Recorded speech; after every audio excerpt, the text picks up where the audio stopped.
रहता हूँ। और मतलब मुझे अपनी बिरादरी के लोगों में जब भी किसी से मिलना होता है ना, तो मेरा ये कहते ही कि बहादुरगढ़ से हूँ नाम इनका आता है। जब उन्हें मैं बताता हूँ मैं हरियाणा से हूँ, मैं बहादुरगढ़ से हूँ, तो सामने वाला ये कहता है तो विवेक जी वहीं से है ना? मैं कहा हाँ वहीं से हैं। फिर मैं ये बताने में भी खुशी महसूस करता हूँ कि विवेक जी से हमारी कितनी निकटता है। वो संयोग भी ऐसा रहा कि मैं जहाँ पहले रहता था और ये जहाँ रहते थे, हमारे घरों के बीच में भी लोग कुछ गजों का फासला था, और अक्सर गोष्ठियों में कभी ये हमारे साथ होते थे, कभी हम इनके यहाँ कोई देश के बड़े बड़े साहित्यकार इनके घर पर मिले हमें, तो उससे भी चीज़ें प्रमाण चढ़ती हैं। आप जो भी काम कर रहे होते हैं उसमें आपका मनोबल बढ़ाने के लिए बहुत सारे मतलब हालात चाहिए होते हैं, वो अगर मिलते रहते हैं तो आगे बढ़ने की राह खुलती चली जाती है, तो हमें बड़ी खुशी होती है। और मैं बताऊं उस दिन कैसा लगा वो हमारे को कि गंगा नाम से एक पत्रिका निकलती थी और कमलेश्वर जी उसके संपादक होते थे, और मैं अक्सर उस पत्रिका को खरीद लेता था, अच्छी लगती थी। एक बार आंखें चुंधिया गई मेरी, मैं क्या देखता हूं कि संपादकीय संपादक का काम होता है, और संपादकीय में जो पूरा पेज था वो ज्ञान प्रकाश विवेक की गजलों से भरा हुआ था, और उसके नीचे कमलेश्वर जी ने सिर्फ एक लाइन लिख के अपने हस्ताक्षर कर रखे थे कि विवेक की गजलों को ही इस बात का संपादकीय माना जाए। क्या बहुत बढ़िया। तो हम सभी लोग इस यात्रा में हैं, कौन कहाँ पहुँचता है तो समय बताएगा। पर एक बात भी और है, वो ये है कि आज हम जिस कारण से बैठे हैं बहुत छोटी, वैसे स्पेस के हिसाब से छोटी जगह है, थोड़े लोग हैं, पर लेकिन जो लोग भी यहाँ बैठे हैं वो सभी कहीं ना कहीं जुड़े हुए कमोबेश साहित्य से जुड़े हुए हैं। एक बात पर हम सबको ध्यान देना चाहिए कि विवेक जी लिख तो पता नहीं कब से रहे थे, लेकिन सुन के बड़ी हैरानी हुई, एक अच्छी भली जॉब को इन्होंने छोड़ दिया, इन्होंने वॉलंटरी रिटायरमेंट ले ली, और ली इस बात के लिए कि उन्हें लिखना है।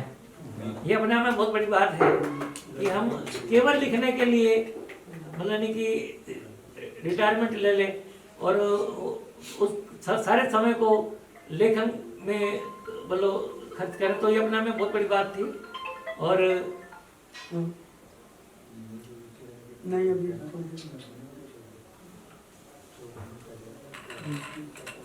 गजल अच्छा, तो लेकिन जितनी मेहनत विवेक जी ने की है, जितनी विधाओं में लिखा है, मतलब मैं तो सही बताता हूँ कि हम भी सभी अपने अपने हिसाब से कुछ को लिखते रहते हैं, पर लेकिन कविता लिख रहा है कौन? बहादुरगढ़ में ज्ञान प्रकाश विवेक। गजलें कह रहे हैं कौन? ज्ञान प्रकाश विवेक। उपन्यास भी कहानियां कौन लिख रहा है? कथा संग्रह किनके आ रहे हैं? ज्ञान प्रकाश विवेक। और उपन्यास कौन लिख रहा है? ज्ञान प्रकाश विवेक। हाँ, इसमें गद्य में लेखन में मुस्कुरा रही हैं डॉक्टर मंजू दलाल जी, इन्होंने भी काफ़ी काम किया है, लेकिन चलिए बाकी सब समझ रहे हैं मैं क्या कह रहा हूँ। तो अच्छा लगता है। और कुछ इनके शेर मैंने पढ़े, एक बार इन्होंने लिखा था कि सही सही पढ़ रहा हूँ नहीं, विवेक जी कंफर्म करेंगे।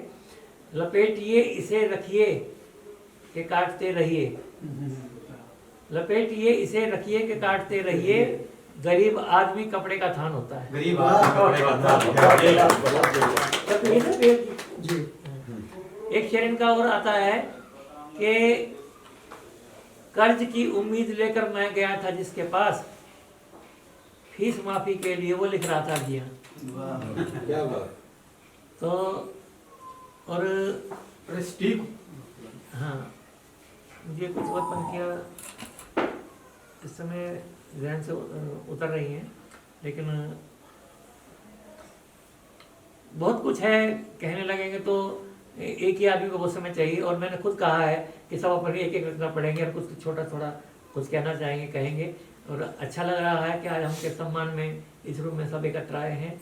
और स्नेह जी, अब ये बताइए कि हम पहले त्रिशूल जी को सुनेंगे या पहले सम्मान का करेंगे कार्यक्रम। जैसे सबकी इच्छा। चलिए मैं कुछ शेर मैं पढ़ देता हूँ अपनी ओर से। और ये विवेक जी और विद्यार्थी जी के लिए एक बात पहले हो जाएगा। 1979 में मेरी पहली किताब आई थी, मैं याद करने की कोशिश कर रहा था, याद आ गया।